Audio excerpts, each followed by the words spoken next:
Hi, I'm Victoria Mackinlay and this is my magical picture book, Ribbit, Rabbit, Robot, illustrated by Sofia Karmazina and published by Scholastic Australia.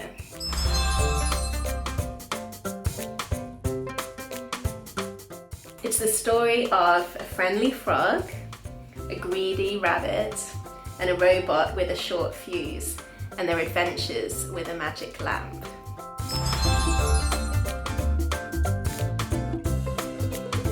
Ribbit, Rabbit, Robot is for 4 to 10-year-olds. It only has 126 words, so it's great for those early readers. The words are purely alliterative. The whole story is told through alliteration, so actually speech pathologists have found this really useful to use in their practice. But it does also have some more complex themes which make it great for older readers. It's a book that you kind of need to take your time with, and a lot of the narrative is told through the illustrations. So yeah, take your time with it, and I think you'll find more things about the story the more times you read it.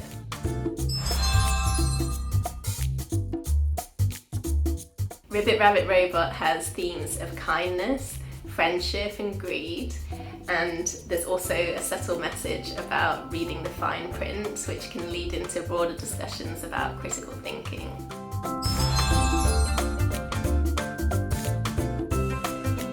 So it's quite a funny book because I think of the language, so that repetition of the r, b and t sounds makes it quite a tongue twister, so it's really quite fun to read aloud. I even trip up sometimes when I'm reading it even now.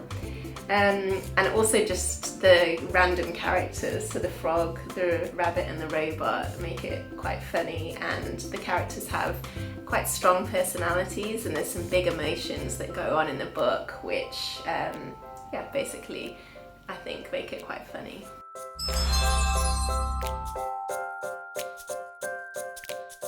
I have to admit I really like the greedy rabbit. The greedy rabbit is my favourite character, but I try to live my life like the kind frog.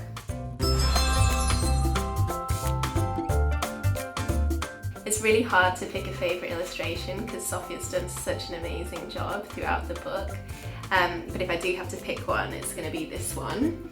I love the underwater scene. I'm a bit of a water baby. I live by the sea, so that's straight away great for me. But the real thing that I love about it is just the way that she's captured this feeling of pure bliss and joy, which you can see in the expression on the genie's face. So this just makes me feel so happy in that sense of freedom. Plus, I love the way that she's used the fish to direct the reader's line of sight towards the genie, which just really heightens that emotion, and yeah, I absolutely adore this picture.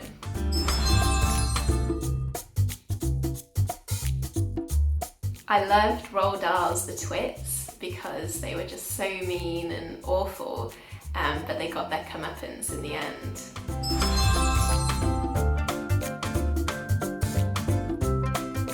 Ribbit, Rabbit, Robot has lots of fun activities. Firstly, there are these gorgeous end pages that Sofia created, which shows the world in which the characters live. And there's a spot the difference. You can see what the characters are doing in their homes at the beginning of the book and how their situation is different at the end of the book. Sofia has also hidden lots of items that begin with the letter R. So for example, in the antique shop scene, you can see there's a rose in a vase here, there's a record player, and I'm not going to give them all away, but you can spend quite a lot of time searching in the illustrations for things that begin with the letter R. And children can also get a piece of paper and draw, or go on a sort of treasure hunt around their house and find things that begin with the letter R and draw them themselves. That would be a fun activity, or tell a story using alliteration, so pick their favourite letter of the alphabet and try and tell a story using words that begin with that letter. I also have a character quiz on my website at victoriamackinlay.com, so kids can fill that out and find out which character they're most like. Are they like frog, are they like rabbit, or are they like Robot.